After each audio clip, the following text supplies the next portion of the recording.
संघर्ष टाइम्स, समस्या जनतेची, साथ आमची। खोपोली पोलीस स्टेशन हद्दीतील बीड जांभरुण या गावातील आदिवासी वाडीच्या इथे एक लग्न समारंभानिमित्त हळदीचा कार्यक्रम होता। त्या हळदीच्या कार्यक्रमात रात्री सुमारे 1 वाजेच्या सुमारास हे याच्यातील आरोपी जो आहे प्रकाश रमेश पवार आहे, तिथे शेजारीच पडलेला त्या स्वयंपाकाचा जो उलथणा असतो त्याला इकडे कलवता बोलतात, तर त्याच्याने फिर्यादीच्या डोक्यात मारला आणि जे मयत आहे त्यांच्या छातीवर जोरात मारल्याने त्यांचा त्याच्यात मारहाणीत मृत्यू झाला आहे। आदिवासी वाडीत हळद रंगली रक्ताने तर नाचण्यावरून वादात एकाने गमावल्याची घटना आहे खोपोली पोलीस ठाण्याच्या हद्दीतील बीड गावातील इस्टुलवाडीची। 13 मेच्या रात्री लग्न समारंभात हळदीच्या कार्यक्रमात डीजेवर नाचताना 2 व्यक्तींनी शर्ट काढून बेधुंद नाचायला सुरुवात केली। हे वागणं महिलांसमोर असभ्य वाटल्यामुळे गावातील विलास वाघमारे यांनी त्यांना अडवलं, पण या गोष्टीचा राग येऊन बाळू मुकणे आणि प्रकाश पवार या दोघांनी विलासवर हल्ला केला। हे बघून त्याचा भाव अनंता वाघमारे भांडण मिटवण्यासाठी मध्ये पडले, पण दुर्दैव आरोपींनी तिथेच पडलेला मोठा भात शिजवण्याचा कालता उचलून अनंता वाघमारेच्या छातीत जबरदस्त वार केला।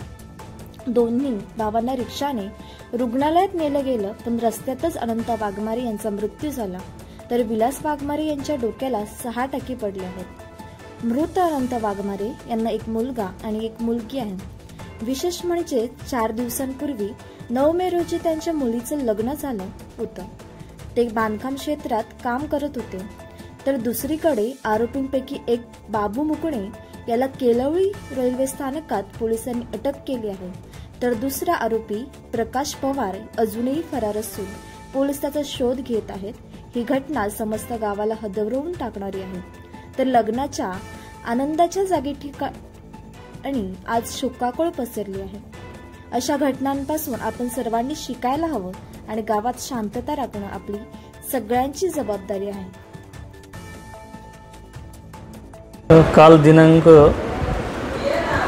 13/5/2025 रोजी खोपोली पोलीस स्टेशन हद्दीतील बीड जांभरुण या गावातील आदिवासी वाडीच्या इथे एक लग्न समारंभानिमित्त हळदीचा कार्यक्रम होता। त्या हळदीच्या कार्यक्रमात रात्री सुमारे 1 वाजेच्या सुमारास हे याच्यातील गुन्ह्यातील जे आरोपी आहेत यांनी अंगातील शर्ट काढून नाचायला सुरुवात केली आणि ते तिथे महिला मुली हजर असल्याने याच्यातील फिर्यादी आणि त्यांचे मयत भाऊ यांनी त्यांना सांगण्याचा प्रयत्न केला की इथे महिला असल्यामुळे अंगातले कपडे काढून नाचू नका।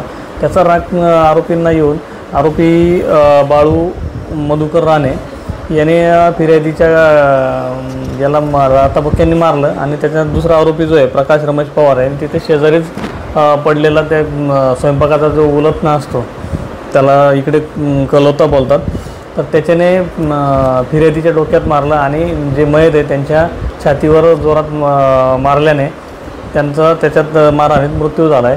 याच्यातील जो आरोपी आहे बाळू मधुकर मुकणे याला गुन्हा झाल्यानंतर पळून जात असताना केळवली पोलीस स्टेशनमधून ताब्यात घेऊन अटक केलेला आहे आणि दुसरा आरोपी जो आहे प्रकाश रमेश पवार हा सध्या फरार असून त्याचा शोध चालू आहे। त्याचा शोध घेऊन पुढील योग्य ती कार्यवाही करीत आहोत।